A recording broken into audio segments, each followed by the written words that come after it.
Ho aminareo any havana ny fahasoavana sy ny fiadanana avy amin'ny Andriamanitra ray sy Jesosy Kristy ilay tompo sy mpamonjy antsika. Amen.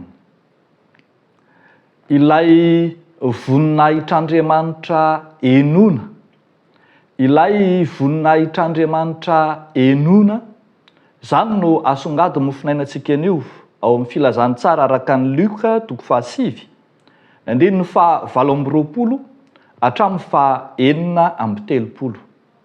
Vakitsika amin'ny anaran'ny tompo manao hoe: ary rehefa tokony ho avalona taorian'izany teny izany, dia nitondra an'i Petera sy Jaona ary Jakoba izy ka niakatra tany an-tendrombohitra hivavaka.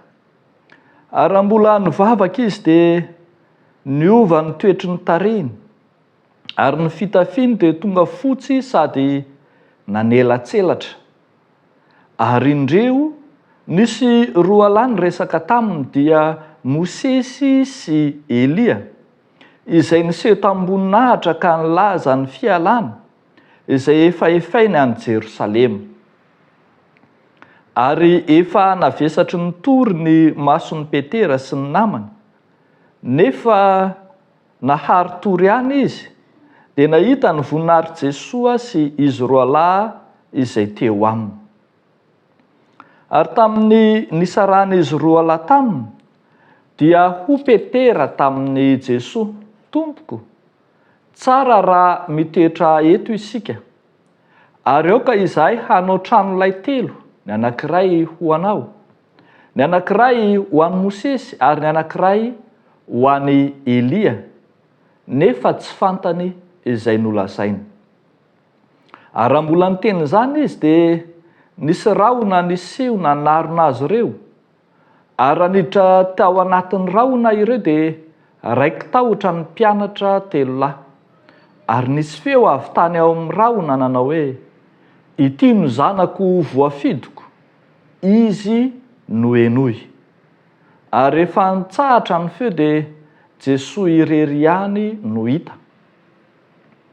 Ary nangina izy ireo ka tsy nilaza tamin'olona na dia iray akory aza tamin'izany andro zany ny amin'izay zavatra efa hitany. Ray masino, manamasinana anay amin'ny fahamarinana, ny teninao no fahamarinana. Amen. Ilay voninahitr'Andriamanitra henona. Raha nandeha nitokana nivavaka tokoa mantsy Jesosy sy ny mpianatra 3 rahalahy tany an-tendrombohitra, dia indro tazana nanotrona an Jesosy tompo tao an-tendrombohitra i Mosesy sy Elia. Ary nisy fiovatare hafa mihitsy tao anatin'izany. I Mosesy izay fantatsika tsara fa raiben'ny lalàna, na ny atsotsika azy hoe lalàn'i Mosesy, na ny Torah ao amin'ny testameta taloha. I Elia izay misolotena ny mpaminany na ny Neviim ao amin'ny testameta taloha. Ny lalàna sy ny mpaminany no soratra masina ny testameta taloha. Dia indro ankehitriny eto amin'ny testameta vaovao, Andriamanitra manolotra an Jesosy Kristy zanany ho ilay henona.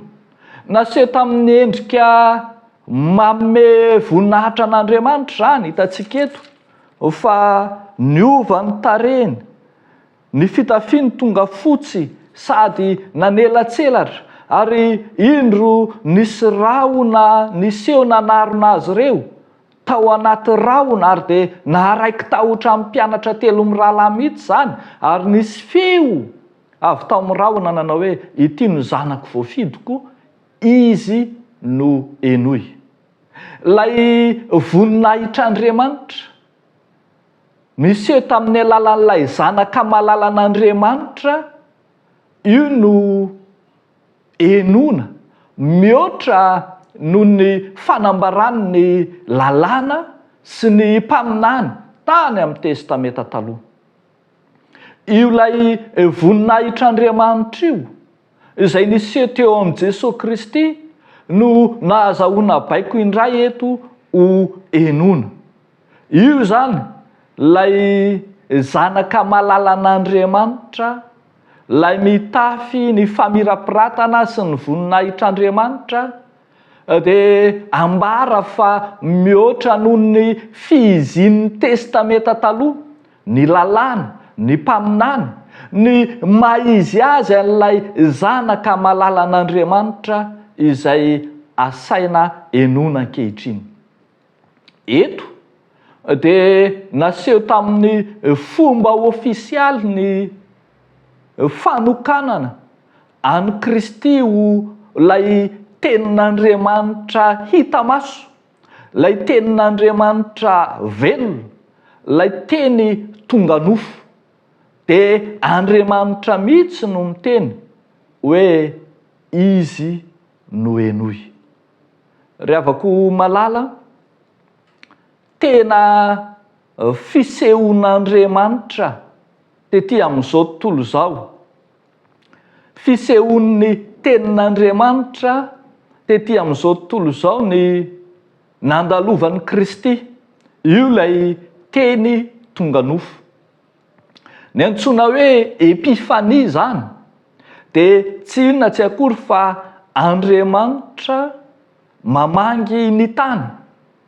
Andriamanitra izay miseho amintsika amin'ny alalan'ny teniny, amin'ny alalan'ny zanaka malalany dia Jesosy Kristy izay asaina Henona ankehitriny. I Jesosy Kristy dia tsy nanafoana ny lalàna akory, tsy nanao zinona ny lalàna akory ny fisehoan'i Kristy, fa mifanohatra amin'izany azy tonga izy anatanteraka. Koa dia ankehitriny dia samy andraisan'ny fiangonana ny tenin'Andriamanitra, ny baikon'Andriamanitra, ny sitrapon'Andriamanitra, na ny soratra masina, na i Kristy mivantana izay ivony, izay iraka nomen'Andriamanitra anambara. Eny, izy mihitsy no vaovao mahafaly ary mibaiko antsika mba handray izany. Aoka tsy ampisalasala antsika intsony arak'izany ny maizy azy any Kristy lay fanambaran'Andriamanitra, lay Kristy izay Andriamanitra miseho, manakaiky, manatona ny zanak'olombelona. Io lay Henona, io lay Andriamanitra miteny, io lay tenin'Andriamanitra hita maso. Dia aokary tsy hisalasala intsony ny amin'ny Kristy sy ny fanambarany, ny amin'ny Kristy sy ny asa-pamonjena nataony, ny amin'ny Kristy sy ny fanavotana ny tanterahany teo amin'ny hazo fijaliana. Eny, aoka tsy hisalasala intsony ny amin'izay fanoloran-tenan'i Kristy, fa efa tonga izy ho ahy, ho anao, ho antsika rehetra izao. Dia ho an'Andriamanitra irerian'ny voninahitra. Amen. Hivavaka isika. Sotranao izay Andriamanitra, raha nomenao any Jesosy Kristy zanakao lay teny henona, lay teny fanambarana tonga manatona anay. Resy lahatra izahay fa izy no fiainana, izy no nahitana famonjena. Ary dia amin'ity an'ity izay dia sahy mitondra eo anatrehanao ny etaetan'ny fonay dia mivavaka izahay ho an'ireo rehetra izay ao anatiny tsy fahasalamana. Na iza Tompo, na aiza indrindra ireo zanaka mino anao, indrindra ireo mpanomponao, indrindra ireo ao anatin'ny fiangonanao, hitalaonay sy hiantanay fanasitranana, famondram-po, fa ianao nefa niteny fa misy marary va eo aminareo. Aoka izy hapakan'olona amin'ny fiangonana, ametra tanana amin'ireny dia ho sitrana izy ary raha nanota izy dia avelany elony. Tompo amin'ny rafo aroka ianao hanasitrana. Amin'ny anaran'i Jesosy Kristy zokinay. Amen.